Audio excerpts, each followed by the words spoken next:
Hi, and welcome to Business Models Debate. My name is Angela Jones-Wright. This is Project for Full Sail University. I am the co-founder of Cowtail Game Designs. So let's dive in. Model versus plan. So, as we've talked about models, business models, and business plans, which is the best one to go for? A business plan is more um, it's more linear and concise so that you start from one point to the other going um, so say you build it, you advertise it, you've produced it, you take and you go out and you sell it. That's how a linear is. The other one is model, which is more flexible than the plan is, due to the fact that you can go out and create a prototype, go out and see if that's what the people want, come back, fix the prototype, try again, go back out and test it. Once you've got it down to a point to where you have got it, you take and you market it. You take and build it and then ship it out. This gives you a little more way of building and thinking about how the product should grow. There are several different types of plans, models, or not plans, but models. You've got the freemium, which I've got up here in the corner, Zanga's version um, of Farmville 2. This is free to play. You can keep going, but you also have special things that you can buy with real money. You can also buy some stuff with coins that you earn. So that's the reason why it's free to play. Next is microtransactions. League of Legends is known for their microtransactions and is one of the better games that provides microtransactions without overpowering its players.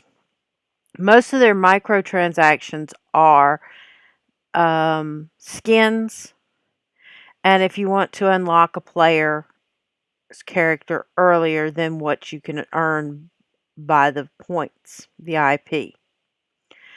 They are really good about rotating characters in the game. You can play different characters or you can play the ones that you want to play. It just depends on which game series you want. But their idea and their model has worked since 2011. They are one of the best free to play games, MMORPG games out there. Next is DLC. Fallout 4 in the bottom left-hand corner is probably one of the better ideas of how a DLC should work. I'll get back to that later. You get packs that are either you can buy them in a pass or you can buy them individually. They create a revenue after the game has been released. You've got the free games, which is like Pac-Man, you can find online for free. You don't have to pay anything, you don't have to do anything, you just play. Then you've got your subscription. You've got WoW, World of Warcraft. They have a free to play up to a certain level, then they cut you off and tell you you have to pay a monthly subscription. They have been in the business for much longer than most games. World of Warcraft, I think, came out in 2009, and they have been going since then, as far as that goes, with the subscription base. They release new DLC content once every 2 years, um, and their fan base is still going. So, you told me to pick two. I picked two. DLC business model and subscription business model. DLC business model is based on building a game and creating meaningful add-ons so that you can sell and make more money off the game. According to the Wall Street Journal, video game makers will bring in billions of dollars in post-purchase or DLC content, with at least one major distributor making $1 billion on its own. That's quite a lot of money. So, as far as subscription-based model, that is where you take and you build your game and you tell them, hey, if you want to play our game, you're going to take and get so much stuff if you subscribe to our game, and then you can add little bits and pieces to the game as it goes along. Subscription-based games are getting fewer in number as free-to-play moguls and microtransactions take over the field, leaving behind those that are having issues. DLC pros. The fact of the matter is you can make money on DLCs. Skyrim, Fallout 4, Bethesda has a great setup, has learned the great model for DLCs. They create a pass, they make so many DLCs in that pass, and they charge you $30 for the pass so that you can play this game. At 6 years ago, it was $20. As times have come through, the price has gone up. Why use a DLC model? It adds more content to the gamer app, it enriches gameplay, and it creates a new revenue beyond the original price of the game. That's a plus. And everybody loves a DLC. Now the cons. Destiny. As far as they were not living up to the hype, when I bought my Destiny copy, I got Destiny plus the pass. And we scrimped and saved to get to that pass, and they said, "Oh, well, we've given you 2 content, that's all we're going to give." But then they go and release 2 more DLCs at the price of a brand new game. We paid nearly $100 for Destiny and the pass. Then turn around and paid we bought one more DLC for another $60. And then turn around and they were wanting another 60 from us for another DLC. The DLCs were short. Yes, they did have the long raids, but they were not quality. And they were not enough content to keep the player satisfied. Yes, they played it through and through, and it's repetitive over and over and over. And it sometimes didn't build on the game. So this was one of the cons of the DLC. Can you take and resell and resell and resell upon a game for the price? Or should DLCs be set at a lower price than the game because they're only a small portion of the game? This is a debate. Subscriptions. Well, with subscriptions, it cuts out download content and updates.